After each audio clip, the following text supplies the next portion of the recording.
Getting invested in a franchise is a big part of being a fan of anything, whether it be movies, books, or video games. That investment can lead many fans to dream about creating many things for their favorite franchises. I've been a Sonic fan for as long as I can remember.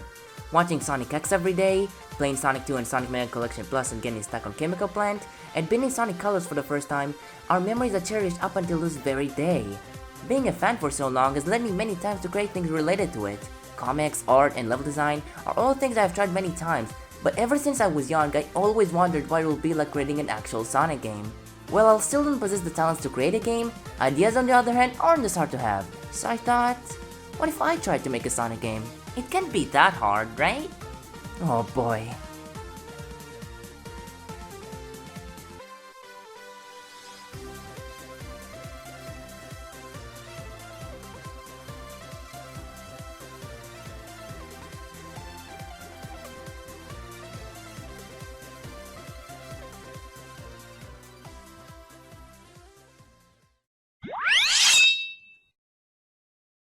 Starting off, the ideas I have come from taking inspiration from many games in the series and from other game franchises. Those combined together with original ideas will create a game that will be able to satisfy me and hopefully other people as well.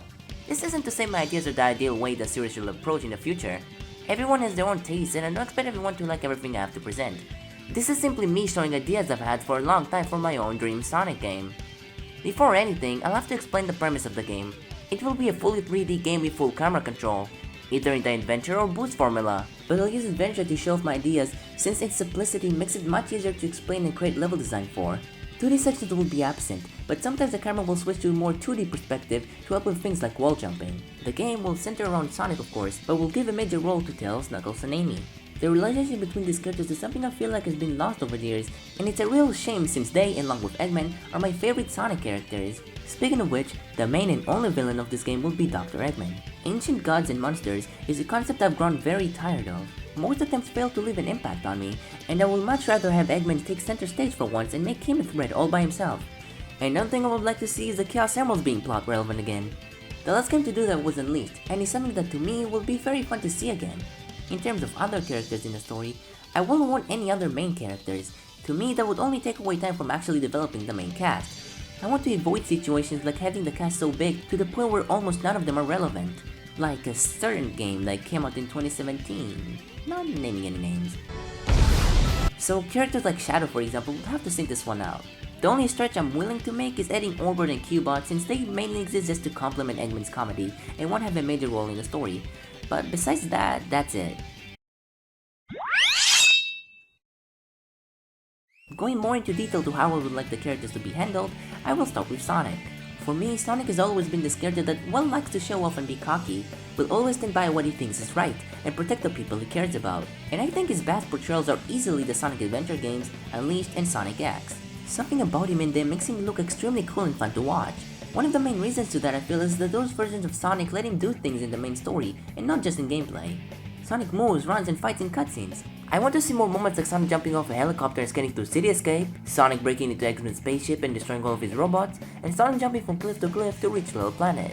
Sonic games nowadays have cutscenes where the characters just kinda stand and talk without anything interesting really happening. Forces try to add some more actual action to the cutscenes, but for the most part the animation held the game back from having genuinely cool moments. The characters look too awkward in their movements, not to mention their facial expressions look very lifeless. Sonic to me should be very expressive. That has always been a part of his character design. His movements should feel more alive, stretchy, and bouncy. Obviously I'm not expecting CGI levels of animation in in-game cutscenes, but making the characters feel more alive will go a long way. After sidetracking a bit, Tails is the next character I would like to talk about. Tails is a character I love, but at the same time I have a lot of problems with. A lot of times when he's on screen, he's depicted as either a full-on scientist or just a kid. What I would like to see from Tails is a good balance between the two. Making him a bit childish like in Heroes, but also letting him create inventions like in the modern games. Ironically enough, despite what his design might make you think, Boom Tails seems to be the closest we ever got to what I want out of him. He's smart and creates a lot of inventions, but at the same time he can be very clumsy and immature. And another bonus to him, he actually fights. Tails cowering in fear anytime he sees a big enemy always felt super out of character to me. It has been shown multiple times that he can stand up for himself, which is a side to him I miss a lot. Moving on to Knuckles, I would first say I want to see him guard the Master Emerald again. It is supposed to be his job, yet I can only think of a handful of times where he actually mentions it in the main series. The Master Emerald itself will play an important role in the plot, but I will expand on that later on. Outside of that, what I want from Knuckles' character is for him to be more like his Sonic X incarnation. Not the smartest guy around and has a very short temper, but always try to do what's right to him even if he doesn't realize he's wrong sometimes. I also want to see a bit more rivalry between him and Sonic. Their dynamic is very special in the series compared to other rivals, so seeing more of that will be pretty refreshing. The last part of the team I want to see is Amy, a character that in my opinion was treated poorly many times in the series. It seems like the only thing she can do now is either just stand there next to the other characters and say a line here and there while not serving any actual meaning most of the time, or just be obsessive about Sonic. While I do think the obsessive part needs to stay, it should definitely be toned down. A mix between Sonic X and Boom Amy will be the best way to go about it. A more calm and focused version of her will be interesting to see and make it much easier to fit her into a story where all four characters need to work together. The last character I'd love to talk about is Eggman, and to be honest, besides me wanting him to be the main focus as a villain, he's almost always on point in most games he's in. A villain that could go from committed to threatening in the matter of a few seconds is something I always loved about him. One thing that will be cool to see again though is his more cunning side. Being able to fool people is something he's very good at. For example, one of my favorite moments that show that is when he fooled Tails to telling him about the fake Chaos Emerald in Sonic Adventure 2. You thought you could trick me with that fake emerald, didn't you? So, how did you know it wasn't the real one? Tails! Because you just told me, Fox Boy. To conclude this part, I would mainly like to see the main cast interacting again and give each character an important role. I want to see what they think about one another and make them feel like actual friends again. But that sort of stuff just doesn't happen very often.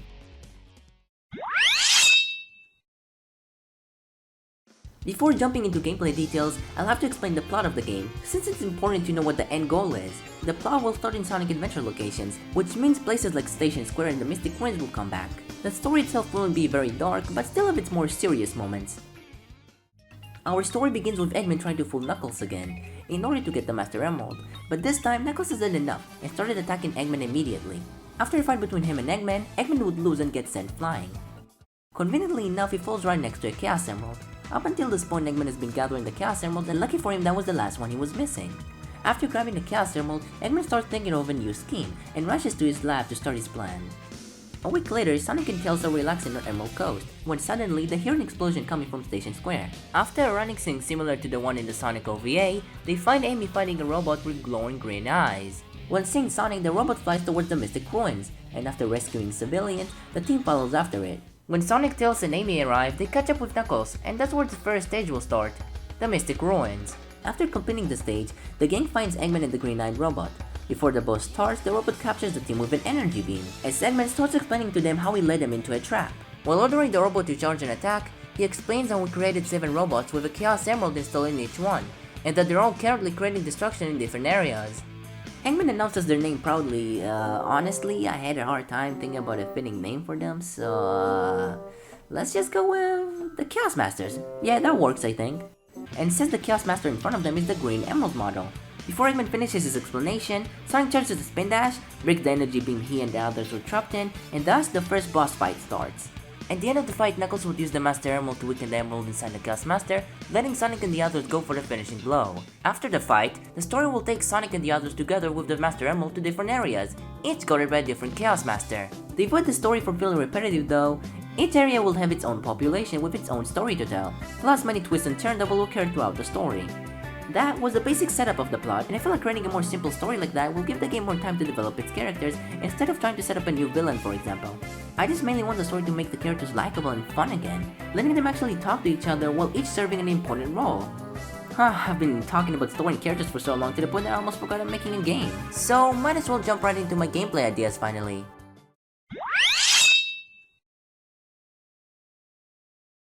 As I've already said, I will be explaining stuff with the Sonic Adventure formula in mind. I will also be using the PlayStation button scheme since I feel like that's the one most people are familiar with.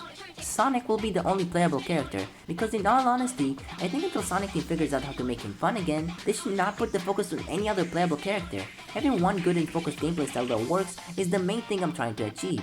But just because only Sonic will be playable does not mean the rest of the team will be gameplay relevant. I'll give more info about that in a bit. I also want the controls to feel responsive and fun to use. I said that to avoid situations like in early 3D Sonic games, where you try to use one move but then another move comes out since both are mapped to the same button. finally getting to the moveset, Sonic will have most of his moves from past games. Spin dashing, activated with a square button, it will be instant like in SA1, and will be cancelable with a push of a button, also like in the adventure games. Rolling and spin dashing will also be affected by momentum. The drop dash, which will work exactly how it does in Mania, and be activated by holding the square button in the air. Light dashing, activated with the triangle button, will work basically the same as it does in the modern games, but will also be used to gain speed besides just letting the player reach new areas. Sliding, activated with the circle button, again works just like in the modern games. Homing attacking, activated by pressing the X button in the air, a radical will appear on any obstacle and will work just like how it does in any other game. Wall jumping, activated by pressing the X button while sliding down a wall, will work exactly like you expect. And lastly, the bounce bracelet or the stomp. Activated with the circle button in the air, both will functionally work the same and send Sonic downwards, so it doesn't really matter which one ends up being in the game. The level design will work a lot like SA1 and Generations. Levels with many paths to reach the goal and options to move as fast as possible through them, but will also let the player explore if they so choose. But the game I'm creating won't be just a normal Sonic game. Instead, you will have one major difference that involves the rest of the cast. That difference being the instant assist, or IA for short. This might take some time to explain, so I'll try to make it as easy as possible to understand. The IA is a way to have every character take part through every stage without actually being playable. Stages will be designed in a way where every character will help Sonic reach new areas and shortcuts. Going on to detail to how it will actually work, each character will be mapped to a different button, Amy to square, Knuckles to circle, and Tails to triangle. Since those buttons are already used by Sonic, the player will have to hold L1 in order to activate any of their moves. Each character will have two moves, one activated on the ground and one in the air. The first example I'll show is Amy, since her moveset is the first one I designed. While standing still or running on the ground, pressing L1 plus square will cause Amy to appear and swing her hammer towards the ground, creating a shockwave that would send Sonic upwards, resulting in a similar high jump to the one Amy can perform in Sonic Adventure. While in the air after being launched, Sonic can perform all of his air moves, like homing attacking, light dashing, wall jumping, etc. The way Sonic is launched will also be affected by speed. If Sonic stands still, he will just be sent upwards with control over where he lands, like a normal jump. But if used while running, Sonic will be sent forward with all of his momentum, allowing him to make tricky jumps while keeping his speed. Moving on to Amy's aerial IA, the move will require the player to be in the air next to some sort of a pole or a tree. There, a special radical will appear. After pressing L1 plus square, Amy will appear with her hammer grabbing onto the pole, as Sonic dashes towards her grabbing her hand, while both spin on the pole and get sent flying. Easiest comparison I could think of are the poles that were introduced in SA2, main difference being Amy's move being a bit faster, plus she will also be able to attach her hammer to poles in all sorts of directions. After getting launched off the pole, Sonic will be able to use any aerial move, which means he can use Amy's aerial IA again and use another pole to get to different areas. Amy's IA is focused mostly on mobility and precise timing. On the other hand, Tails focuses more about traversal. To start off, his ground IA activated with L1 plus triangle on the ground can be used when enemies or any other object seems unnaturally stuck to the ground. Tails will spin his tail towards the ground, creating a strong wind that will launch the enemies upwards and give Sonic the opportunity to homing attack them and reach new areas. This IA move, while requiring Sonic to be on the ground to be used, does not force Sonic to stay on the ground, meaning you can start the move and jump before it actually comes out, which will allow Sonic to start homing attacking faster than if he stayed on the ground. One other function to this IA is that it can also be used to knock off shields from enemies that have them. Not very complicated, but pretty useful. When thinking about Tails' aerial IA, it was obviously going to have to do something with flying. The problem with that is, how do I make flying balanced in a more linear stage without making it extremely short and slow like in Heroes? The solution I came up with wasn't that hard to find actually. What if instead of going up, Tails will be used to safely fall down? That might seem like the complete opposite of Tails, but falling slowly is something he normally does. Easiest comparison is the helicopter hair from Rayman. A press of a button in the air allows him to safely land on platforms, making precise platforming easier. This IA move will work exactly the same. Pressing L1 plus triangle while in the air will make Tails grab onto Sonic and help him land safely. Unlike Amy's ground IA, this move does not get affected by speed or momentum. That would only end up messing platforming and could lead into cheesing entire levels by spin dash jumping into Tails' aerial IA, which is not what the move is for. I'm not trying to recreate SA1 Tails over here. Lastly, we arrive at Knuckles and his IA moves. The focus of his moveset will be around finding secrets and alternate paths, fitting for his character as a treasure hunter. While on the ground, pressing L1 plus circle will make Knuckles charge forward and destroy any enemy in his way as long as they don't have a shield. But that won't be its main use. Throughout the stages there will be many walls that seem a bit broken. When using Knuckles' gun IA, he'll be able to break those walls and create new paths to explore, very similar to his ability in the classic Sonic games. In the air, pressing L1 plus circle will make Sonic and Knuckles zoom down like a drill, similarly to the drill move in SA2. When Knuckles and Sonic hit the ground, there will be a chance of them getting an item, again just like the adventure games. But just like last time, that won't be its only use. If you see something that looks breakable on the ground, it most likely is. Using a drill them towards a breakable object will obviously break it, and will reveal something like a spring or a circular path. Took some time, but these are all the IA moves, but I'm still not completely done. Being able to use each move is fun and all, but there is a reason to why I give it the name Instant Assist. Those moves come fast and don't have much lag. The main point of that is being able to chain them together. Remember how I said Sonic could use any aerial moves after certain IAs, like any ground one? That includes aerial IAs as well. Imagine a platforming section that starts with Tails' ground IA, moving Sonic to a higher platform. There he could use Knuckles to drill down, break a rock, and fly up after hitting a spring hiding under it, which would lead to a light dash, Amy aerial IA, and to finish it off with a drop dash into a higher platform. Or another example being breaking a wall with Knuckles, using Amy's ground IA, which would send Sonic upwards into a wall jumping section, which would finish with him falling into a loop. Creating a rhythmic gameplay style that allows multiple characters to work together is what IAs are all about. One last small thing about the IAs is that after using one, the last character to be used will follow Sonic, just like the classic games in SA1. Not the biggest thing in the world, but I thought it would be a cool detail. IAs won't be the entirety of the game though. There will be times in the story, while not many, where Sonic will be separated from his team, giving a chance to create more traditional Sonic levels. So my gameplay explanation is done, but there's still some quite left to talk about. Man, creating a game in my head is harder than I thought. Obviously game mechanics are important, but there will have to be some place to use them, which leads me to talking about the levels of the game. As for what the theming will be for the levels, I don't want to go full on realistic locations like Unleashed or SA2 to an extent, since that could limit creativity and level design. But I don't want to fully go back to classic or hero zone that usually don't have much realistic elements to them. I think that getting a good balance between the two will be the best outcome. Imagine a city being patrolled by a bunch of detective robots and a giant magnifying glass that would shoot lasers at Sonic. Or maybe, a small village being trapped inside a birdcage together with many animals by a Chaos Master. Realistic locations with unrealistic elements in them is basically what I would like. Each level will also have its own set of enemies just like in the classic games and Generations. As I said, each area will have its own population with its own story to learn about, whether it be through cutscenes, background elements, or collectibles obtained by Red Rings, which are coming back to this game as tradition at this point. Another important aspect of the worlds in the game is having more than one stage per area. Sonic games can suffer for being too short, which led many games in the series trying to expand the length by adding multiple gameplay styles. But since this game will focus around one gameplay style, I think 2 to 3 stages per area with each one lasting around 2 to 5 minutes will be what the game needs to create a longer experience. Most other platformers use this approach, hell even Sonic himself tried that in 3D in Heroes and Colors, so I don't see the point of working hard on designing a world with only one stage and a boss. Speaking of worlds, the game will have around 8 in total, with all of them outside the Mystic Ruins being brand new. Then again, the Mystic Ruins were never a stage, it was just a hub world, so I guess it could count as new? Something else I thought about was a new way to get to worlds. It will still be stage to stage, but it will work more like how Uncharted handles mission progression, for example. Playing a cutscene in real time, and as soon as the cutscene ends, the stage will start without any loading times. The name of the stage will be displayed at the top of a stylish transition, but it will not interrupt the gameplay. Sonic jumping off the tornado in a cutscene right into a diving section will be the sort of thing I'm trying to accomplish. This idea isn't even a new concept to Sonic. He's been doing level transition like this since 1993. It has just never been done in 3D before.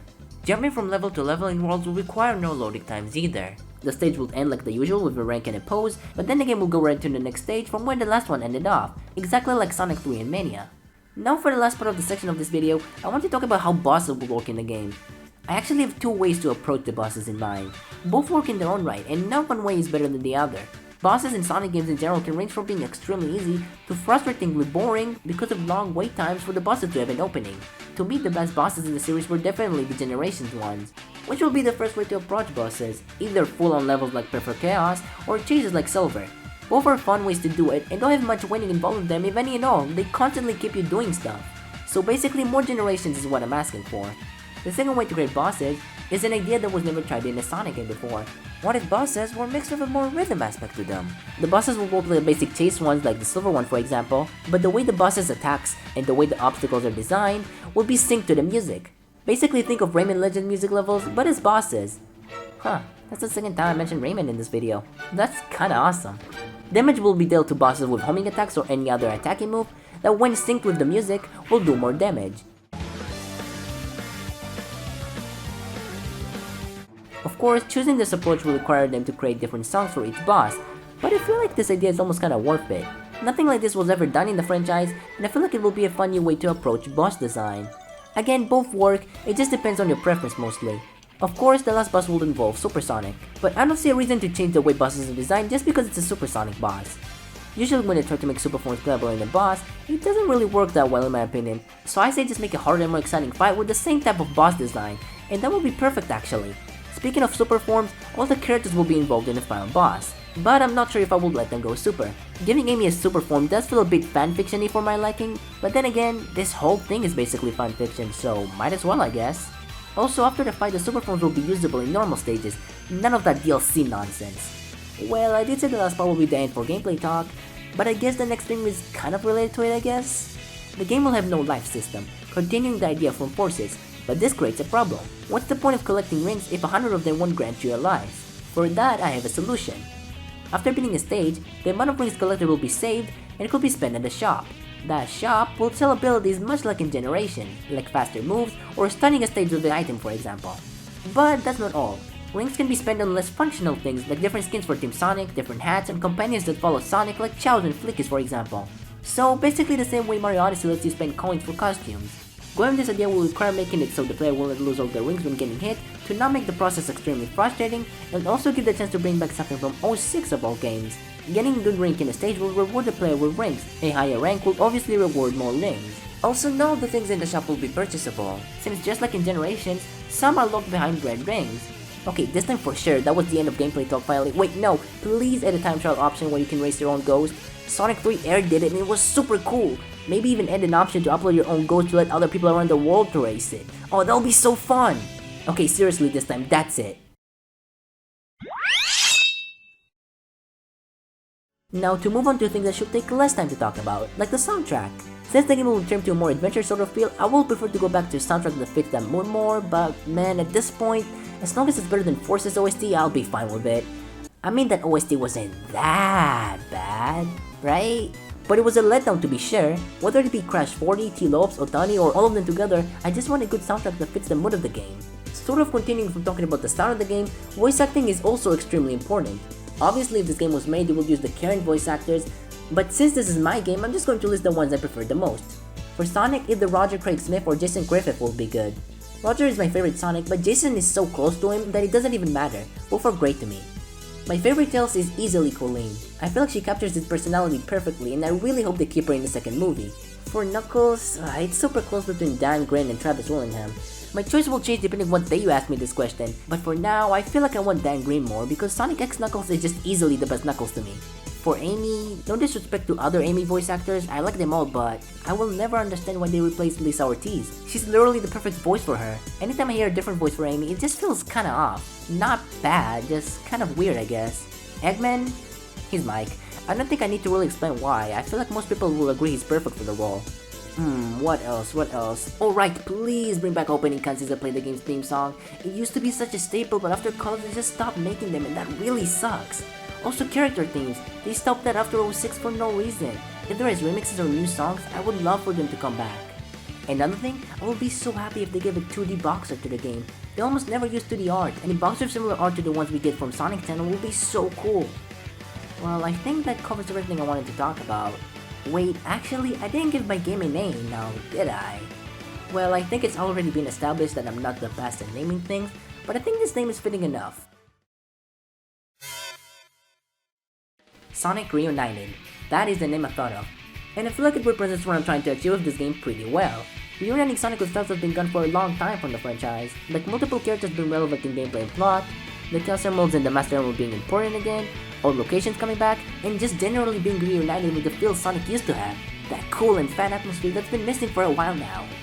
One last thing before I finish this, the most important thing of all is giving the developers the time and budget they need to create the game they want to make. It cannot be said enough how important that is. I don't want another Forced situation, a budget title that feels like it would have been so much more with just more time and budget. God, it feels like I mention Forces in this video every second, huh? While I doubt any of the ideas I came up with will even be in an actual game, it was still fun coming up with all sorts of ideas for this video. Either way, I hope the next game Sonic Team works on will be a fun game that will revisit time and time again like many of my favorite games in this franchise that changed my life in so many ways. And if not, well, there's always next time, right? Getting back on Generations it is, huh?